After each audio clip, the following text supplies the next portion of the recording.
Hello guys, welcome back to the channel. Okay, so आज हम बात करने वाले ऑपरेटिंग सिस्टम के हिस्ट्री के एक बहुत इंपॉर्टेंट टॉपिक पर, जो कि है सीरियल प्रोसेसिंग सिस्टम। ये बेसिकली टॉपिक स्मॉल लगता है, लेकिन क्या है, ऑपरेटिंग सिस्टम का इवोल्यूशन समझने के लिए ये बेसिकली उसका एक फाउंडेशन है। ओके, तो अच्छे से ध्यान से आप इस कंसेप्ट को देखना, एकदम बेसिक से हम स्टार्ट करेंगे। ओके, सबसे पहले हम देखते हैं कि लाइक सीरियल प्रोसेसिंग सिस्टम होता क्या है।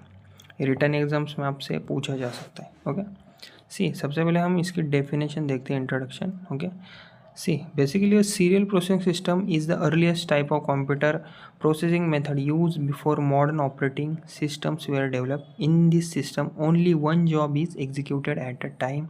Jobs are processed sequentially one after another. There is no operating system to manage task. Okay, so the programming manually controls everything. See, simple language में अगर मैं बताऊँ आपको, तो सीरियल का सिंपल सा मतलब होता है लाइन में। क्या है? लाइन में।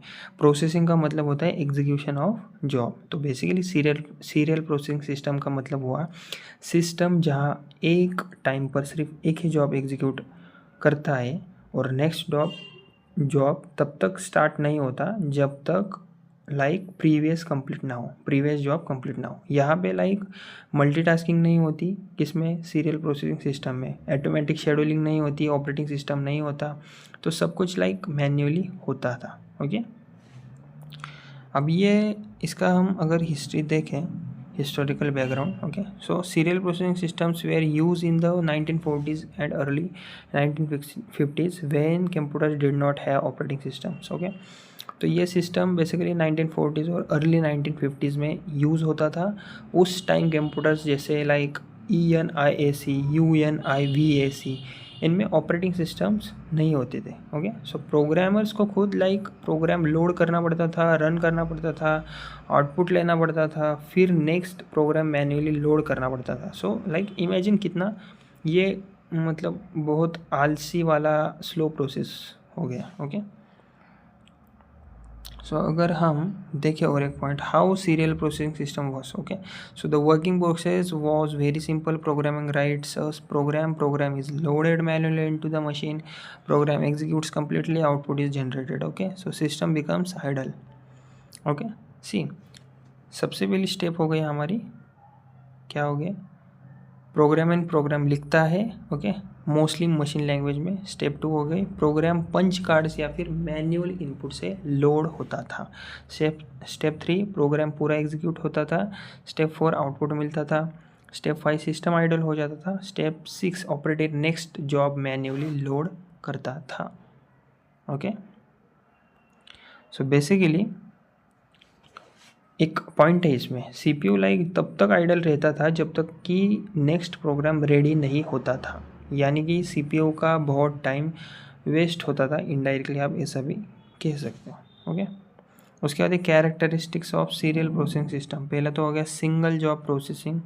Okay, only one program runs at a time. Okay, मतलब सिंगल जॉब सिस्टम में ये फीचर्स है basically, characteristics of OS। Okay, so एक टाइम पर सिर्फ एक प्रोग्राम रन होना, सिंगल जॉब सिस्टम। दूसरा हो गया हमारा दूसरा point, characteristics sequential execution, jobs line में एग्जीक्यूट होती है इसमें। नो ऑपरेटिंग सिस्टम, तीसरा हो गया पॉइंट हमारा।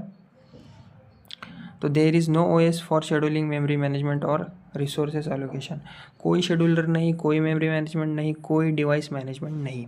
दूसरा हो गया fourth point, high setup time, preparing the machine for the next job takes time. Okay, so see manual setup होता था ये बेसिकली, हर जॉब के बाद मैनुअली सेटअप करना पड़ता था हमें अलग से। उसके बाद है CPU आइडल टाइम, मतलब कि high idle time. CPU waste time between jobs, मतलब CPU का यूटिलाइजेशन बहुत लो था, ऐसा आप कह सकते हो।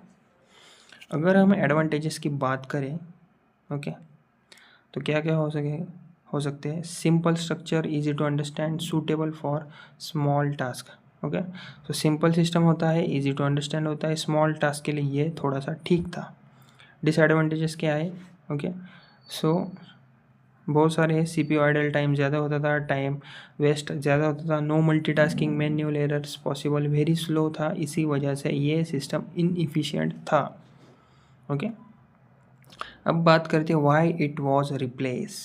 Okay, so basically serial processing systems were replaced by batch processing systems, multi-programming system, sharing systems, because modern systems allow multiple jobs, better CPU utilization, automatic scheduling, resource management. Okay, see, serial processing system को replace किया गया, जैसे कि like किसमें, batch processing system ने, multi programming system ने, time sharing system ने, सो इन सब ने इसको रिप्लेस कर दिया, क्योंकि मॉडर्न सिस्टम्स में मल्टीपल जॉब्स हम रन कर सकते हैं, सीपीयू यूटिलाइजेशन बेटर होता है, ऑटोमेटिक शेड्यूलिंग होती है, इसमें फास्टर एग्जीक्यूशन होता है।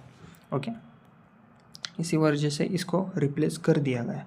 तो अगर हम इसकी डेफिनेशन की बात करें ना, ओके, सो एग्ज़ाम के लिए आप लिख सकते हो इंटरव्यू में, वाइवा में, a serial processing system is a system in which only one job is processed at a time without the support of an operating system and all task are perform sequentially. Okay, तो like serial processing system is a system in which only one job is executed at a time without the support of an operating system, OS, and all jobs are processed sequentially. Okay, so guys, like आज हमने सब कुछ clear करा है, like serial processing system के बारे में, क्या होता है ये, कैसे वर्क करता है, उसकी कैरेक्टरिस्टिक्स, एडवांटेजेस, डिसएडवांटेजेस, और ये क्यों रिप्लेस हुआ, और इसकी हमने एक फाइनल डेफिनेशन भी अभी आपको बताई। ओके, तो वीडियो अगर आपको हेल्पफुल लगा हो या फिर कंसेप्ट क्लियर हुआ हो तो वीडियो को लाइक प्लीज़ करिए और प्लीज़ चैनल को हमारे सब्सक्राइब करिए। Okay, thank you.